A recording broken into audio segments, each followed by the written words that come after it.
I'm excited about AI in the same way, and I look at AI or machine learning or whatever you want to call it in the same capacity where we always had analytics in a sense where we could Google or Bing something and we could look for statistics, but those weren't our statistics, right? And then the analytics and the Power BIs came out, and now we have a strong grasp on what we've done the last 3 years or what our MRR is. And I look at AI the same way, whereas if you're using ChatGPT online or Bing Enterprise, while those are great tools, Copilot offers such a impact because it's your data. You gotta let it down, 'cause you can work wherever now. All right. What's up, everybody? Welcome into the Work Wherever podcast. This is a podcast where we talk about AI, automation, the ability to work wherever so you can live every day like it is Saturday. And if you're a fan of Sydney, Sydney's not here today, but I do have good news. I have a better guest than Sydney, although the Sydney fans are scoffing at me right now. But I have a Microsoft MVP, and we're going to talk about remote work, because why wouldn't we here on the Work Wherever podcast? And we're going to talk a lot about the new technologies out of Microsoft. Obviously, we're talking Microsoft 365 because that's the world that I come from. And the guest that I have on today has a very similar background to myself in SharePoint development that has turned into this Copilot, Power Apps, total ecosphere of Microsoft 365 collaboration. He's an MVP. I am not. But welcome on in, Mr. Richard Harbridge. Hey, Richard. Pleasure to be here. How are you, man? I'm doing great. Yeah. Working remotely and enjoying it. Yeah. Yeah. Why not? Who likes to sit in traffic, right? That's like the worst place to be. I've had to leave my house like 4 of the last 5 days, and it's just miserable. I don't know how people do it. Audiobooks make it a little bit easier, but absolutely, it's not the best experience. I do listen. I've listened to a ton of audiobooks. I have Audible. I've listened to like 4 or 5 books. They're great. I'm a weird 3x speed person. I'm not joking. Like whatever, I think that's the max it always goes to. And I wish there was like a 4x because it just. I listened to the Harmony book, the $100 Million Leads, on 3x. That's a good one. Yeah, because he talks slow, I feel like, in general. So I was like, speed. I need to speed. And then there was I listen to we're right there, man. Whenever I'm listening to videos, I need to speed it up. Get to the point. Or I start skipping around and then I get myself lost. That's never. Now everyone's gonna watch ours and be like, okay, let me put this at right. We're gonna speed this one up, right? So, Richard, you're a Microsoft MVP. You're the Chief Technology Officer at 2to-Lead. And this bio says that you're internationally recognized expert in Microsoft 365 and SharePoint collaboration. So congratulations on the accolades.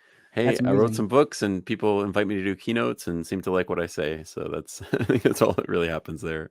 Yeah, which I'm one of them. I met you at the Shift Happen conference here in DC, and you were speaking on Viva Engage, I believe, and how to use Copilot in Viva Engage. And I was like, I need to talk to this guy. I feel like we're of the same mind and brain. So for those who are listening who are not familiar with Viva Engage, and maybe they understand it by something called Yammer, but can you just kind of give me a summary real quick of Viva Engage and the thought process behind the rebrand and release? Yeah, so basically, in most organizations today, there's a need to connect in communities outside your working group. And so when you have that need, one of the solutions that is in the marketplace that's really highly adopted, it's actually, they don't share the official numbers, I think, publicly, but it's really, really high up there. And it's one of the top used apps on a daily basis, is Viva Engage, which was the Yammer acquisition and then evolved eventually to be a really integrated solution set. What stands out a little bit about Viva Engage is it's integrated with things like Outlook. So you can actually post to your storylines and other things. You can react, like, comment, reply, all that from Outlook, which is a pretty big differentiated benefit because it's all embedded in that. And as someone who loves Outlook, I appreciate that capability set a lot. And then the other thing that it has is it has sort of 2 core use cases. So the community piece, connecting with people outside your working group, learning, sharing, amplifying ideas. And then the other one is this idea of a storyline, which is a way for people to express their opinions, ideas, perspectives, and to share Some people are capital L leaders where they get like additional features that you would pay for a premium. And then they would get like Ask Me Anything events they could host. They could have, automatic followers. Like, so, your sales leader and your sales group automatically follows you. So there's some stuff like that you pay a premium for. It's quite cost effective. And then you essentially have everyone else who just has the ability to create rich video, articles, posts, all sorts of content, through their storyline. So what would be the difference between, and I know this, but I want to hear you say it because I want to make sure that we're aligned here. But what would you say the biggest difference between Viva Engage or formerly Yammer and Microsoft Teams? Like, why would I use that So instead of going Teams? there's this narrative that they used for ages called loops. So you kind of have like your inner loop. That's like your core working team, shared circle of trust, people you see all the time. You know them, at least in some way, working capacity. And then sometimes you have questions or you have scenarios where you want to connect with people outside your working group. It's good. It's a healthy thing. Even if you're remote, it's really important actually to create connections and understanding outside of your working groups. So you use communities and Viva Engage for that. So if you have loops, kind of rings, as you get further out, you get into Viva Engage territory. And as you get closer together, you get to Microsoft Teams territory. Now, Teams technically can scale to large teams, and there's good reasons for that. But that's actually a team scenario. You're actually meant like it's high velocity. People kind of know each other. Community stuff is very different. Like the way the notification systems work, the way the flow of information works is quite a bit different. It's all about being able to find things later. So there's a lot of things in topics and tagging and concepts like that in Viva Engage that isn't really in Teams. For a good reason, and it's the purpose of the platform. So, most organizations that have larger employee counts, 300 plus, they pretty much all should have Viva Engage if they don't. And then if you're smaller than that, my suggestion is always, of course, you should have a few communities, like baseline communities, but it's really about questions and answers and key concepts that are in Viva Engage that don't exist anywhere else in the organization today. And that's like, I have a question that I'm asking, I don't know who to ask it to, have a Q&A community, right? And a small organization. Great use case. If you're not used to Viva Engage, you're not sure how to roll it out, start just having a Q&A community. And then that becomes this awesome place to start to facilitate conversations that just don't have a home anywhere else, right? As an example. Yeah, no, I love that. There is, everybody gets kind of annoyed by the amount of pings and notifications that Microsoft Teams can give you. So we've had a lot of customers and clients that we have will come and be like, well, I want a community where I can post announcements or I can post information and I won't get spammed with everybody's good morning today, right? So the Viva Engage platform, formerly Yammer, that platform is a little bit more laid back. You can have those water cooler talks conversations, whereas to your point where you're saying they're working remotely, the water cooler was where a lot of people that was where they had their friends, is their working friends. And so how do you replicate that into a remote scenario? And Viva Engage is definitely trying to plug that gap a little bit. Yeah, there's two patterns that are pretty active. First, I just want to note you can use it in a more traditional communication pattern, and there are lots of comms teams that use Viva Engage. Like there's this concept of like an authoritative community where only these people, their owners, can actually create posts. Everyone can reply, but like it's much more top down from a design philosophy. You can have obviously private public groups. We talked about leaders, so there is like you can even override people's notification preferences. There's a lot of stuff in the enterprise space. With great power comes great responsibility. You can do a lot where you don't use it in that, open way that we're describing. And some organizations prefer that. But what I will say is, the big changes that we've seen is that Storylines has changed how people work. One of the big gaps we have outside of meetings is that it's hard for people to connect with one another. And so a practice that kind of really permeated during the pandemic was you could message me, like we're working together, and then I want to like acknowledge your good work. But I'm just going to send you, instead of like a little message just saying, hey, awesome job on that call or whatever you did, I would record like a little snippet, a little video snippet. It's been in Teams for a long time. And I would say, hey, amazing job on that thing. And I do this little, like directly to you. And it is matter to me because I care. I really appreciate what you did.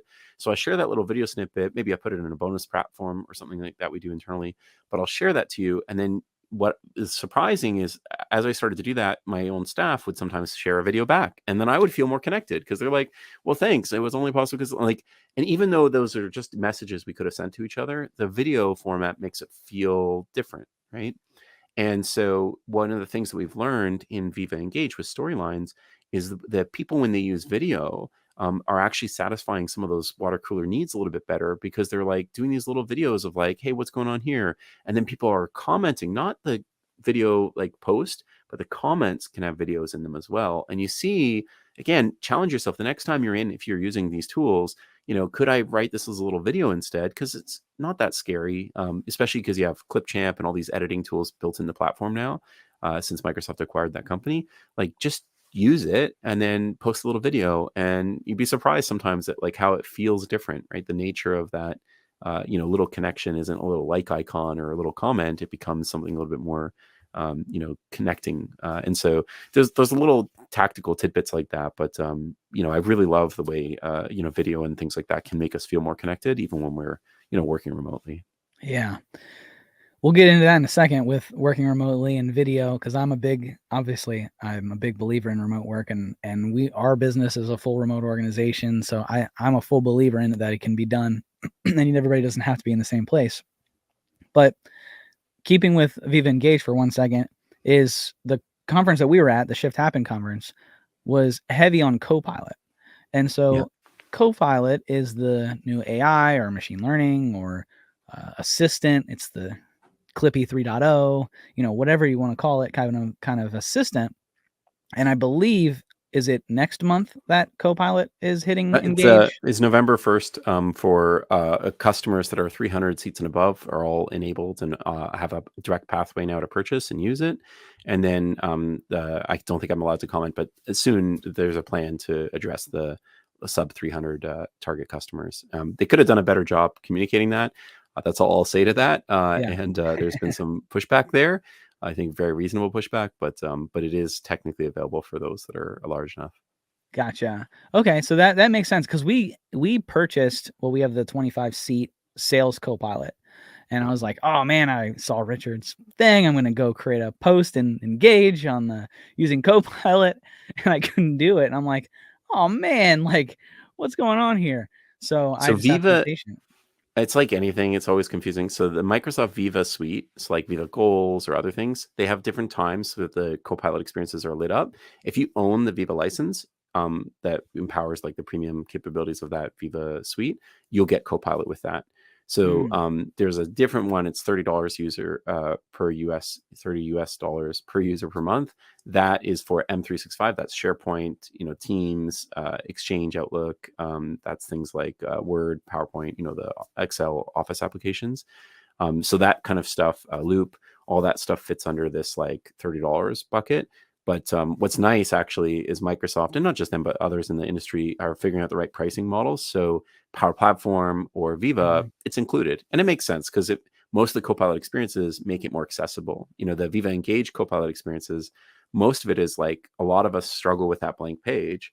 And a lot of the Copilot experiences are designed to say like, hey, here's a trending conversation. Do you have any input? And I'll help you write, your post on it. I'll help you add images and connect it to questions and answers and other common, popular content around it. So it really facilitates getting your voice out there and giving you words to express yourself, which a lot of people struggle with. So between storylines making that easier, and then things like Copilot being included in that premium for capital L leaders or leaders that have this premium capability, then it increases the usage, adoption, and a bunch of other things, which again is great for all of us.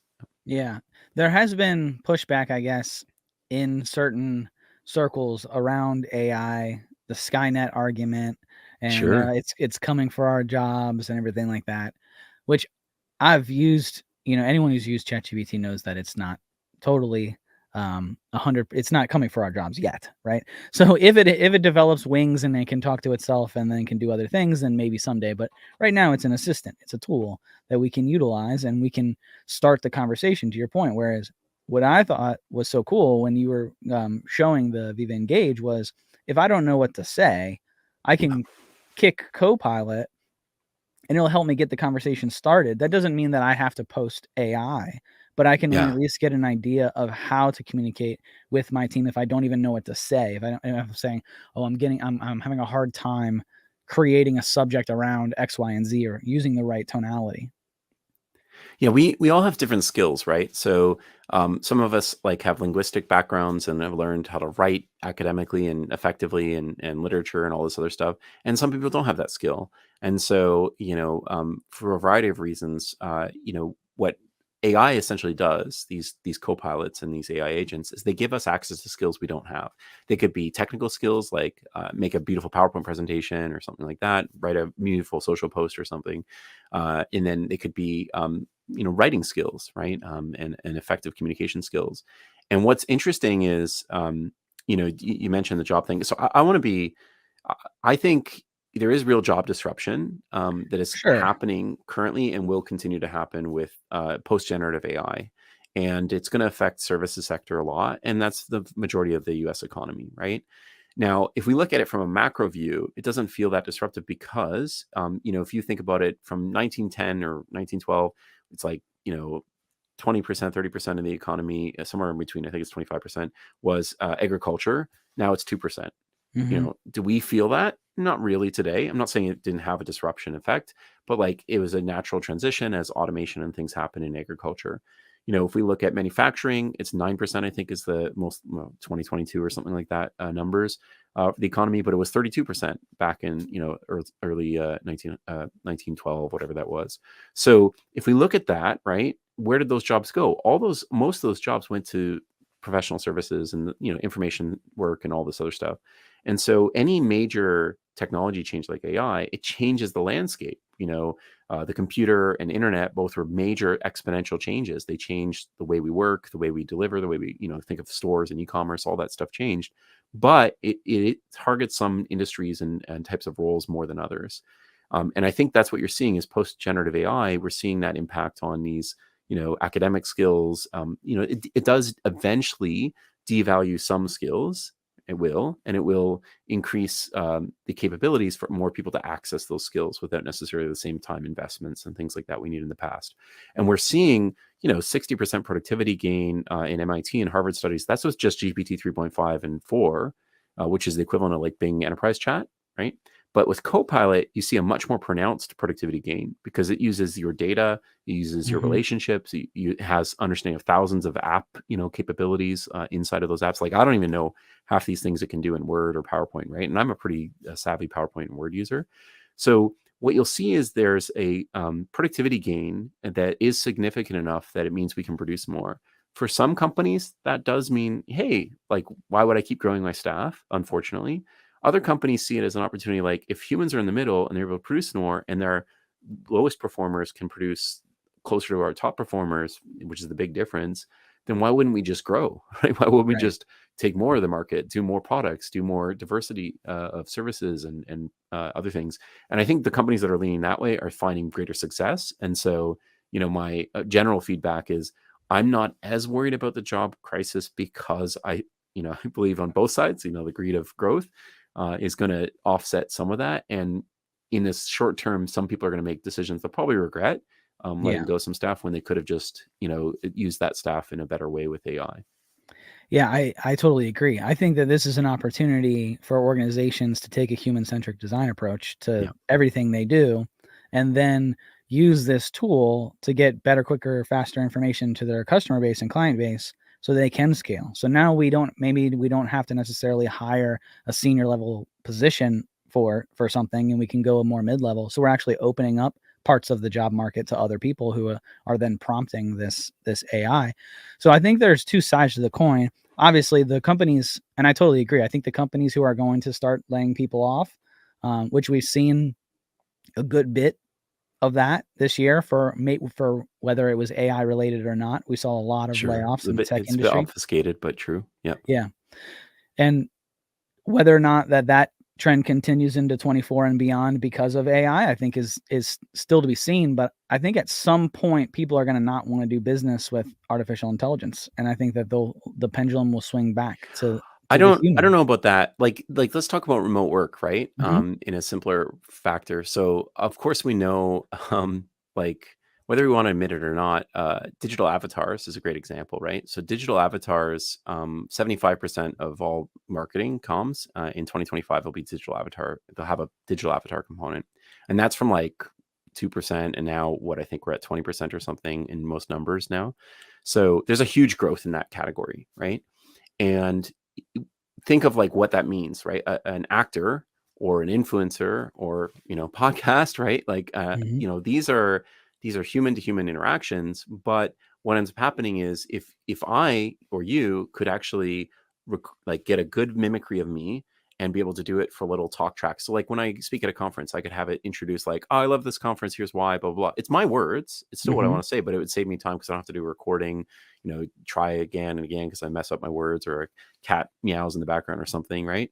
So in that way, it can speed up the people that are doing this work, but it also means that that our reach is greater, that there's more influence. So expectations will rise, but I do think that there's disruption, in some of these categories that we're going to feel, and it'll be really hard to judge whether it's AI or if it's real or not, and that line will get more and more blurry.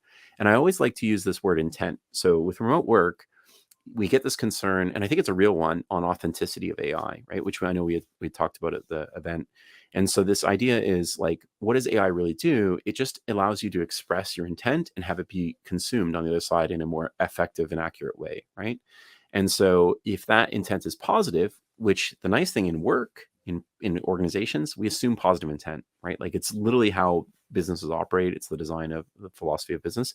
So you should always assume positive intent internally, because that's how all of our systems for collaboration and everything work. And in that regard, it's going to help provide voice to people who don't have it, right? People, just like a Hallmark card allows my dad to write something really sweet, who he would struggle to write something like that, and I'm like, oh, why did you write this like I love you thing? And like, did you pick it out? Like, it's not a Garfield card. What's going on? Are you dying? Like, so he does that because, for him, it's an easier way to communicate, right? And it's the same thing here. AI is just like, it's like Hallmark cards where it's helping us write better and express our intent.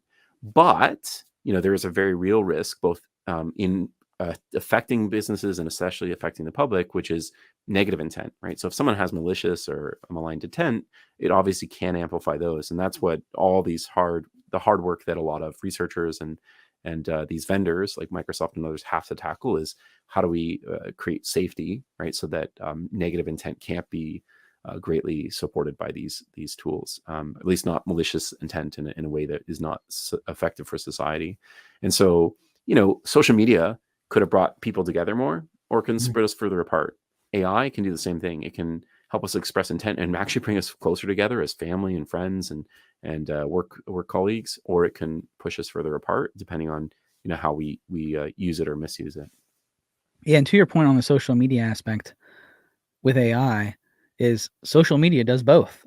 It brings us closer together, and it does alienate us, and it does have that evil side to it. And then how do we get through that with the artificial intelligence? I guess where I'm coming from on that is, and I agree with everything you're saying, where I'm coming from is to a Hallmark card. So AI generates a thank you note or a letter or something, and it does have that Hallmark approach.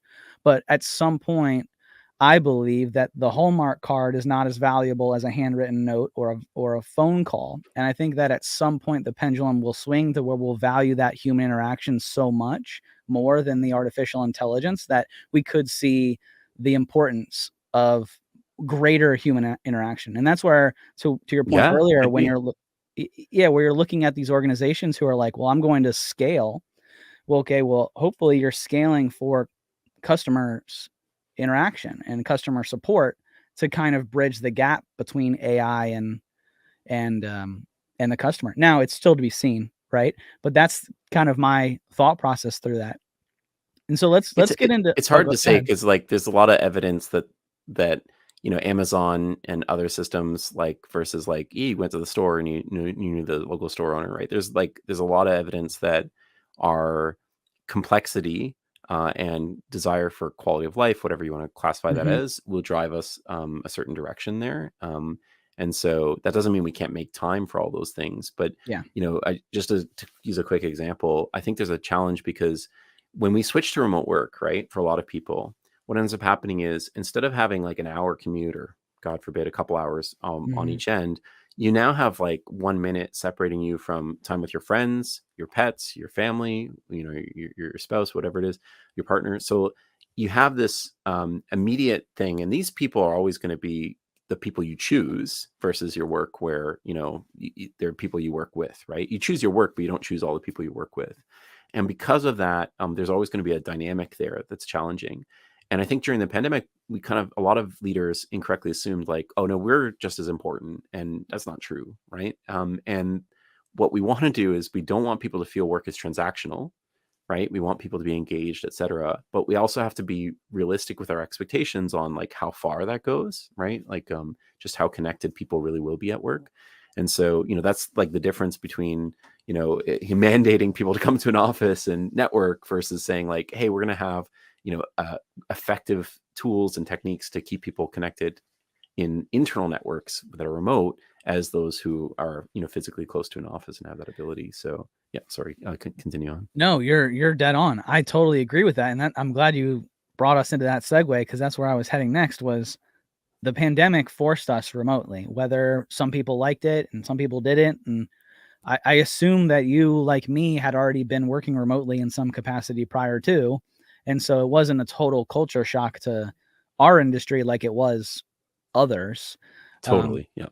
And so that idea that work is done in an office building and I have to see you in your seat and I have to shake your hand in the morning, that was like this, it was just this, what do I do? How do I manage my people? And now we're starting to see people say, hey, we got to go back because business is done in the office. And, it was that full remote. We care about you, your mental health and all that. And now it's come on back because, this is the way that I feel comfortable managing. And so I would love your opinion on that, to say, Yeah. is that a healthy approach? Is it an okay approach? I think, of all the areas of employee experience, I think management is the most affected post-pandemic, right? Because during pandemic, everyone's flexible with it. We're all doing what we call digital first response, right? So, and no one's doing things the way they optimally would. They're just trying to survive and do the best they can. Since then, it's not an excuse anymore, right? So now we need to have effective digital management, even if you're on site, because you have hybrid work and you have, more work is digital, period. So those two things have led to a big investment in the marketplace in digital management, employee experience for management, employee management experiences. And you've seen some really interesting innovation there, right? I mentioned Viva Goals earlier, right? You can use that for Copilot, and it gives you access to goals by using Copilot. Helps you build goals, things like that, access the platform more. But there's actually a lot of other stuff too, right? So if we take a simple example, AI is really accelerating this, because what it does, remember, is it gives you access to skills you don't have. So one of the very common use cases that you'll play with yourself when you eventually use it in your own work is you'll probably say like, hey, what happened yesterday with this customer? Yeah. Or what happened yesterday, with Jude's work. Jude is someone I work with. I want to know what's Jude been up to, and tell me like last week. And so this is stuff I could go look up. I could go look up a SharePoint and find out like what activities have they updated, what documents have they changed, because I have access to these things, right? It's just no one looks at those analytics, right? So we have all this data, and now Copilot makes it extremely accessible. It gives us that superpower of rationalizing over that. And so it'll summarize, Jude updated these documents, made these changes. Here's some emails that are, pretty topical with Jude that are important. So it helps me summarize that. And a good manager is going to look at that and go, great, now I don't have to have what I call a low value collaboration meeting with Jude, because a low value collaboration meeting is transactional. It's me saying, hey, Jude, where are we with these things, right? It's me getting information from Jude, but Jude's not really getting much from me, right? And opposite, sometimes Jude needs the same thing. What's going on with these announcements? It's the same thing. If we can make it so that we can help each other through AI agents, where that can be the low value somewhat to offset the low value collaboration, that gives us more time for high value collaboration. Now, in the high value collaboration, I'm more informed. So I can say things like, hey, Jude, I think you did this, right? Because I saw this document check, and she's like, yeah, I worked on that. It's like, hey, I think there's more of that work coming. How can I help you be more prepared for that? What can I do to, help with capacity, whatever, right? So now we're having this really great proactive management discussion, right? Which is a better experience for Jude. It's a better experience for me, but it's only possible with AI, because without it, there's that tax I have to pay in catching up and communication overhead and things like that. And so what we're seeing is, in this post-generative AI era, between the innovations we've seen with like, Microsoft Goals, Viva Insights, Viva, a lot of these Viva portfolio capabilities, Viva Pulse, et cetera, fit under this. They improve the way we manage, get insights, feedback, direct signals, indirect signals, learn about how we're working. And then when you use AI, instead of this being really untractable, very hard to figure out, it can really predict and guide, us to improve. And that, we're still the pilot, but that really changes the dynamic. And I've never been as bullish or as excited as I have been about the way management will change over the years than with AI. Because, here's the other thing, the best scenario is when we use facts and data, right? Data over dogma. And the reality is these AI systems are all about data, right? They're about making it more accessible, more visible, easier to understand. And so I'm finding even people who I've struggled with years to try and educate, they'll use in a meeting, they'll use their Copilot, because each of us have our own Copilot. They'll say, are there any unresolved questions about X? Or they'll say, how do people feel about this? And it'll interpret based on the language and words and the transcript of what people said, and someday maybe even other input. It'll say like, hey, here's what I've observed right from this. And again, it's not like I don't have access to that data. I just don't have time or maybe the skills, right, to do psychoprofiling and other things, like to figure out like, is this the right way to frame things? And it could be incorrect. I'm still the pilot, but it's so valuable because it gives me data and insights I didn't have before that can, again, just empower new scenarios, right? New ways that I can manage or work with people. So yeah, I'm really bullish on management. And I think AI is absolutely going to be a force for good there. And because I'm confident that the privacy pattern has been solved a little bit, like we have had Viva Insights now, what's called Workplace Analytics. This is like, how many hours you spend after hours on unscheduled calls versus scheduled ones, all that type of data. What they do is they anonymize it by population groups, and there's a bunch of other stuff they do as well. So it's actually really secure and private, where you can't determine who did what and like when they did it. It's literally impossible. We've been trying to do it for years, trying to break it. There's no way we've been able to do it. And that same pattern works for Pulse, which is these like diversity inclusion surveys or employee engagement surveys, same thing, where you can only do it if you have a certain number of people that you can survey, where they can guarantee they can create fake data and they put it in. It doesn't change the percentage, doesn't change the average, but you can't actually tell who said what because it just mixes the data up, right? And so there's these things that you do now that truly are like private, truly are confidential, while also giving us data. And I think that that's a really powerful combination, and should be used. I'm sure people will make mistakes, of course, but generally should be a really big force for good.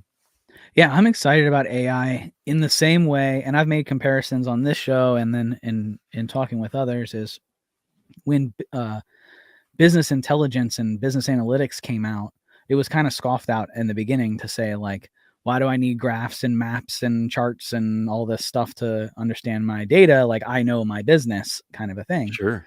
And so we saw the impact that things like Power BI has had on the industry and data warehouses and cleansing your data and all of that. And I look at AI or machine learning or whatever you want to call it in the same capacity, where we always had analytics in a sense where we could Google or Bing something and we could look for statistics, but those weren't our statistics, right? And then the analytics and the Power BIs came out, and now we have a strong grasp on what we've done the last 3 years or what our MRR is. And I look at AI the same way, whereas if you're using ChatGPT online or Bing Enterprise, while those are great tools, Copilot offers such a impact because it's your data, and you can ask it about, to your point, what you were saying earlier is what's going on with the McGregor account, or when was the last time we had a touch point, or how many deals do we have closing this month? And I don't have to bug my team and get them onto another meeting, right? Because remote work, we saw such an uptick in meetings. So I'm excited. I'm just as excited as you are. There's another dynamic at play, which is this anything to anything, right? Which is what AI also enables. And I think that's understated. So like, of course, in comms, right? You could take I want to communicate something to you. I can, do images now with DALL-E 3 and other tools, right? Bing chat. bing.com/create, right? Go try it out for Mhm. free. So you can create like awesome imagery and content, and of course write better and do all those things. Is And that then Dolly 3? Is that what that is? Dolly 3, yeah. Yeah. I'm a big fan of that one. There's a lot of different tools, Midjourney, et cetera. But at the Stable Diffusion, but the end of the day, what it's doing is it's anything to anything, text to image, image to video, image to text. These are all like many to many, X to X, right?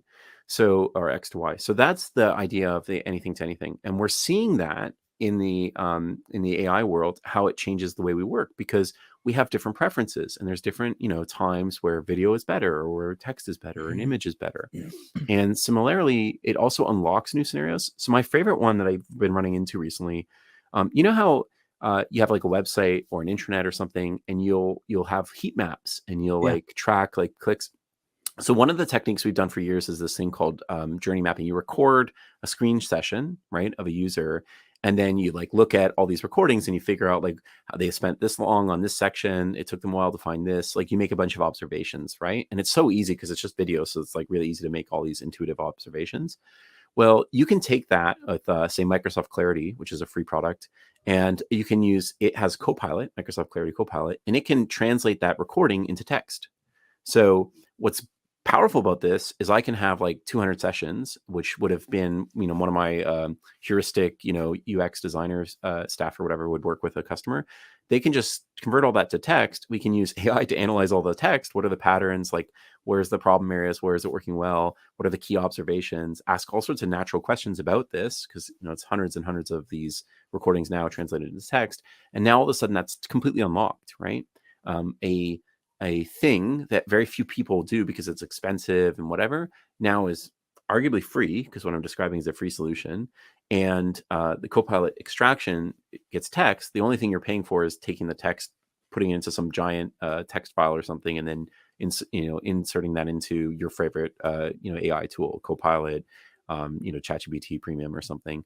So when you do that, at that point, now we're able to reconcile, all these journeys and other things, and use that data. And I think, what we're finding is this anything to anything is such a big enabler, because when we transitioned even to remote work, right, a lot of it was IMs and, emails and things that aren't really like, there's no comparison, being in person and even video, right? It's 2D, it's not the same. But like when you look at, Google had Starlink, right? And there's other examples like this where they have these 3D that like looks like the person's in the room with you. Obviously Microsoft has HoloLens and has avatars, and we now have mesh immersive rooms for VR. But like when you start to add those things, now you're adding those dimensions that are missing.